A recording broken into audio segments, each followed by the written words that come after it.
Don't know whether you can see me here, but this is the start of the walk, and I found a really rare plant here. It's Jacob's ladder, right by where near I've parked. It's a peculiarity to the limestone parts of the Pennines. Lathkildale in the Peak District's good for it, but it is a real rarity. I'm thrilled to have found this at a new location.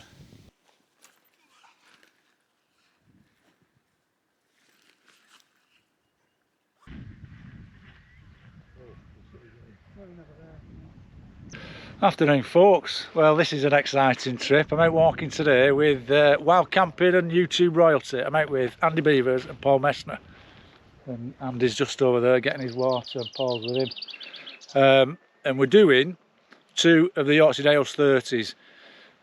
Little Fell, which I need, that's my number 29 out of 30, and the other one is High Seat, which is the highest of the 2. I think that's about 709 metres or something, and it's very, very warm. There's not a cloud in the sky, and at the minute we're on quite a good path, but we're going to have to just head off across the open moor soon, and I'll come back to you when we get a little bit higher up.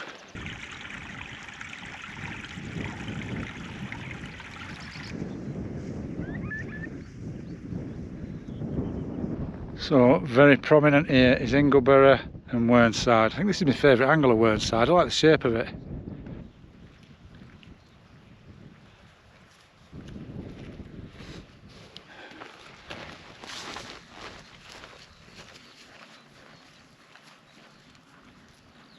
We weren't sure about the water situation coming up. Andy filled up at the bottom. We'd heard it were going to be bone dry, but this little brook is still got plenty of water flowing in as we're getting higher up.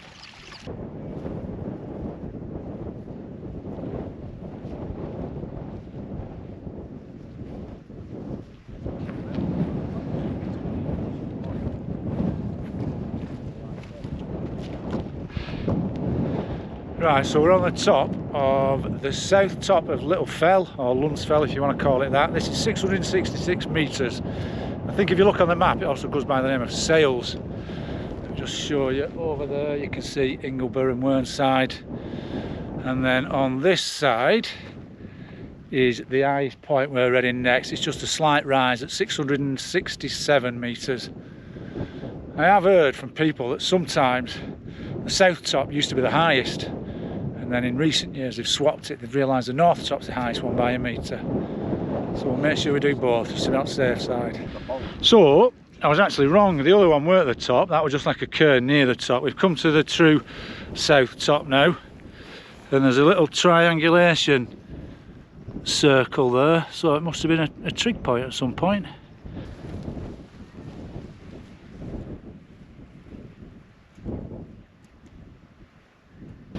So Little Fell, number 29 out of 30 is in the bag, and now we're on a right old slog to the next one, which is called Hugh Seat, which is not a Dales 30, but yeah, mostly very dry up here, but we've managed to find a pretty horrendous bog back there, so my feet are pissed through now.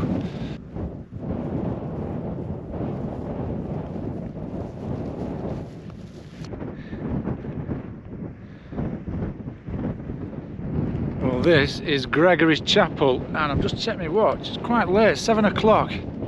There's Andy and Paul heading over to our final destination. I'll just spin you around. You're never going to see this on the GoPro, but just above my finger there's a little glinting light, and that's the Tanhill Inn.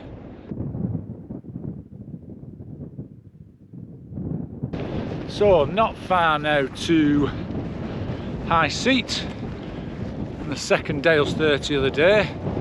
I'll just spin you around a bit. Can you see behind me over there? That's Wildboar Fell and Swarth Fell over there. It is quite windy. These moors here, I think, are probably the wildest in the Dales. On this side they're bounded by Mallerstang.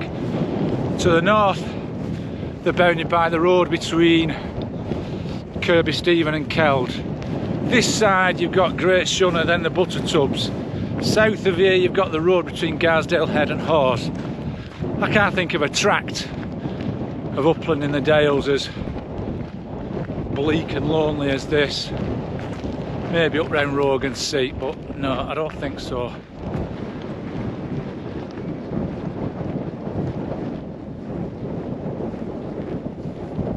Well, we're not sure what's the highest point of UCT here, 709 metres.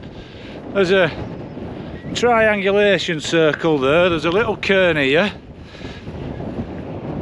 there's a little cairn there, and Andy's just been to that cairn over there, and they all look much of a muchness to me. So you might have noticed I've got a new tent. Not very different to my old tent, it's a new notch, but I've gone for the notch Lie, or Lee, and it's in DCF. It wasn't the easiest thing to pitch, this is only my second pitch, and first time we're on my auntie's lawn, it was like a bowling green and it looked immaculate and perfect. I don't think these conditions are potentially the best for a first sort of pitch out of doors on top of a mountain. But it's solid, but yeah, it's a bit of a learning curve at the moment. So as you can see, it's quite flappy at the moment. That's something I've got to sort out. Although it's very rigid, I've got the poles. That might do with a bit more tension maybe.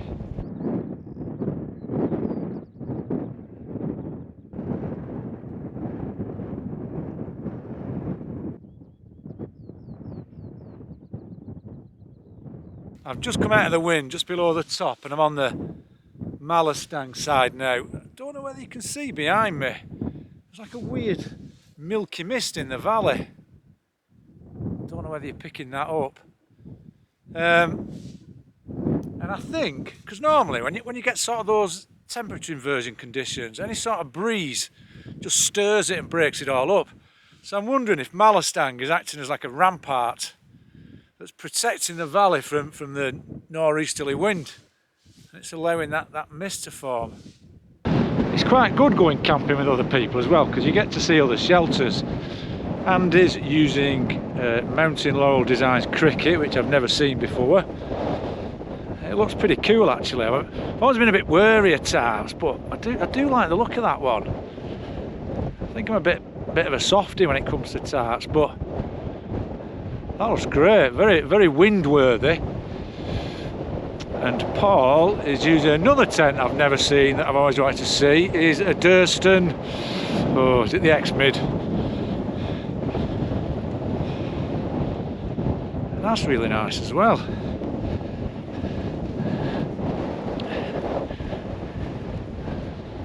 Again, very weather worthy.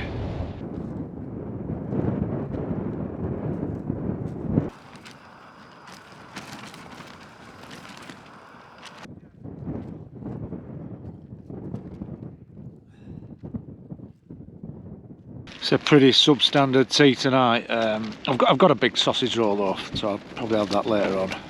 I've got loads of little goodies as well.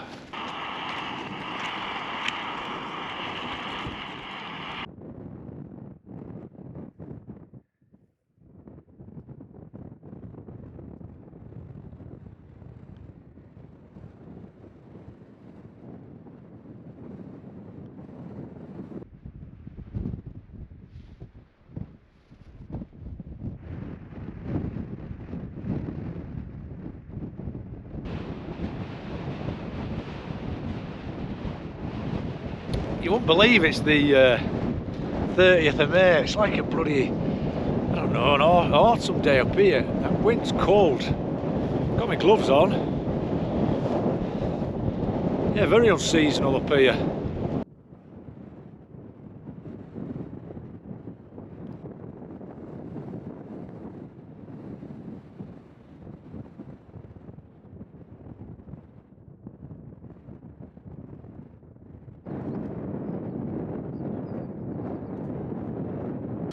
Well, unbelievably, it is 10:05.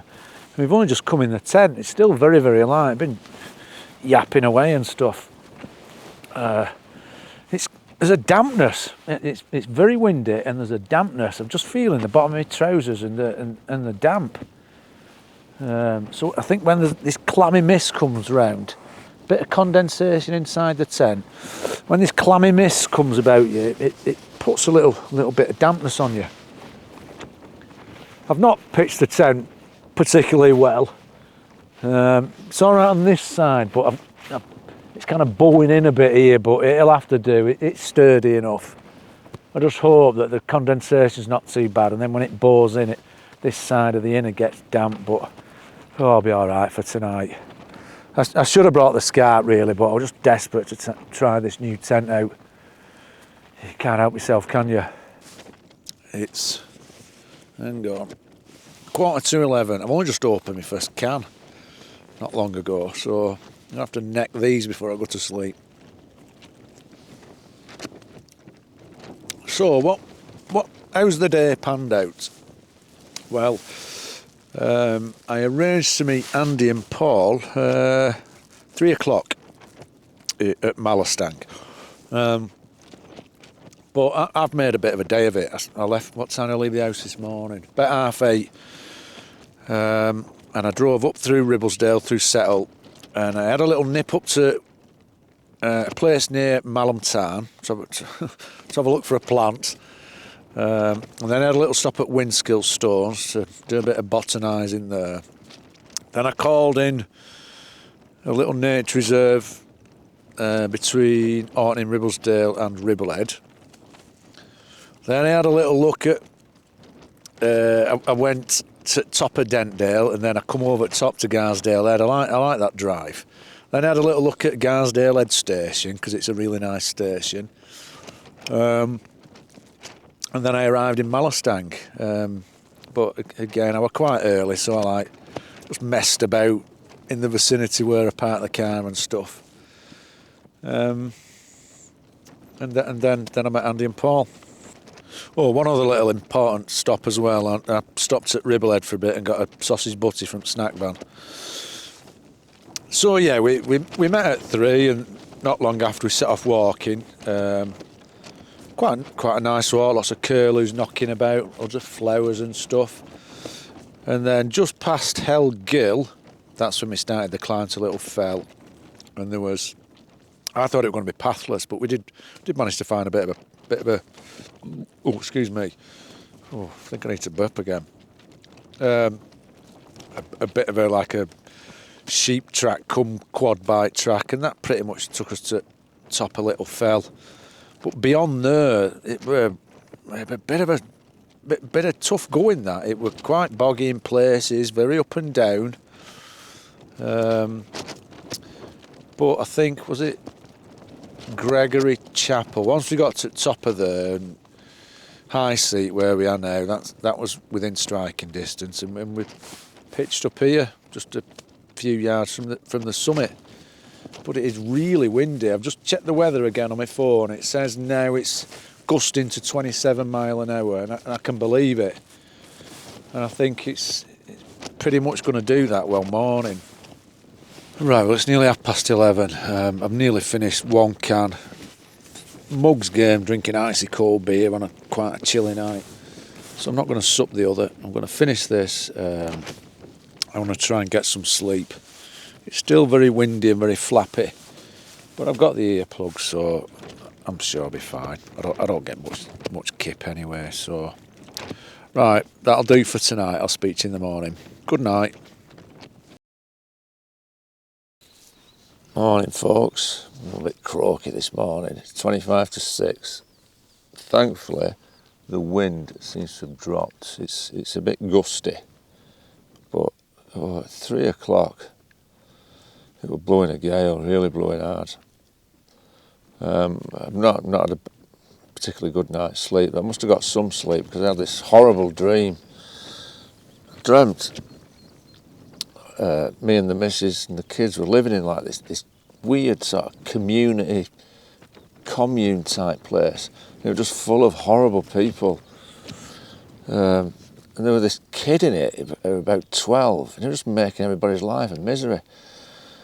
And in my dream, I helped him do his homework, and then the next minute, he was like spraying me with like this bloody industrial water sprayer. It could have had all chemicals in it.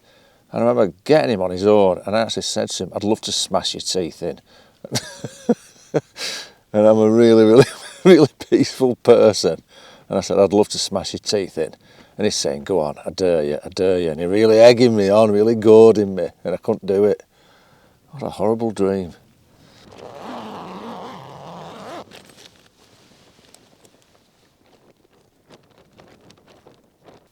I've just looked outside and there's no views. No, there were no point trying to get up for sunrise or anything.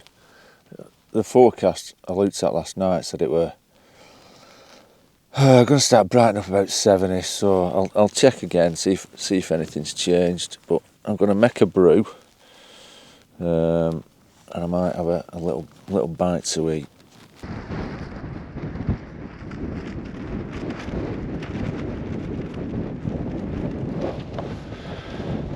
Well, what a morning.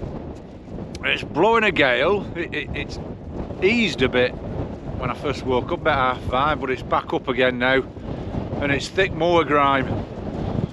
There's not much movement in the other tents, but I've been awake quite a bit. I've had something to eat and stuff, but nah, no views. It is forecast to clear later, but I don't know whether we'll still be here then. Just hope so anyway. I don't want to speak too soon, but the tent's done alright, all things considered. I've not pitched it the best, I don't think.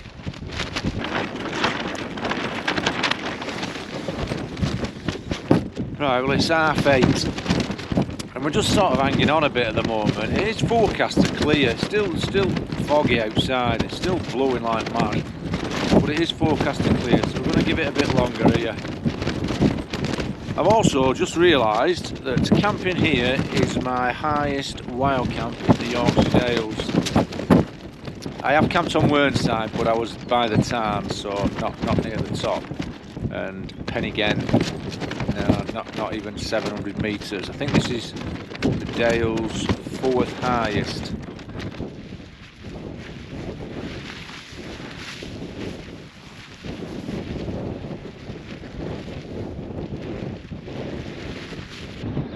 Right, 9:05 and I'm packed up.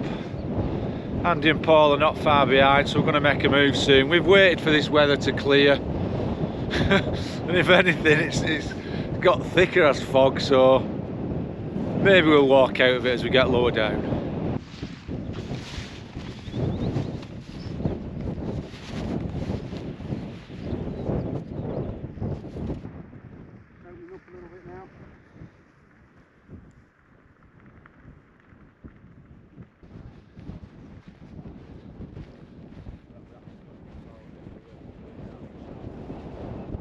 Well, we're really on what I call Mallerstang Edge here, and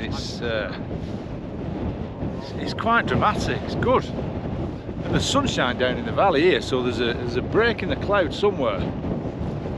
Very, very odd climatic conditions up here.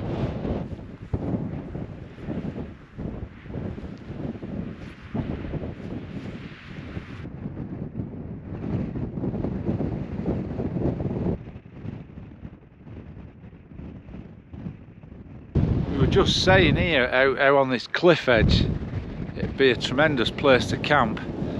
We might have been even below the cloud all night. Loads of spots. Wild boar fell looking pretty impressive. We were just saying here, you've got this mass of, I think it's gritstone rubble, certainly upper Carboniferous stuff. And what's happened, the cliff was obviously out there once and it's just eroding back in stages. Probably erode back to nothing one day.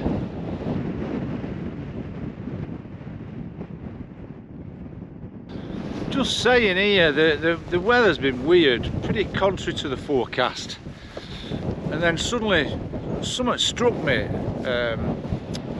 Those of you who are familiar with the Elm Wind on Crossfell, how it has its own weird microclimate, well, I've read somewhere that there's a pretty similar effect here. But when you get an easterly slowly rising up to this edge, it can create sort of localised abnormal winds, bars of cloud, and I think we've had had a little bit of that on this trip.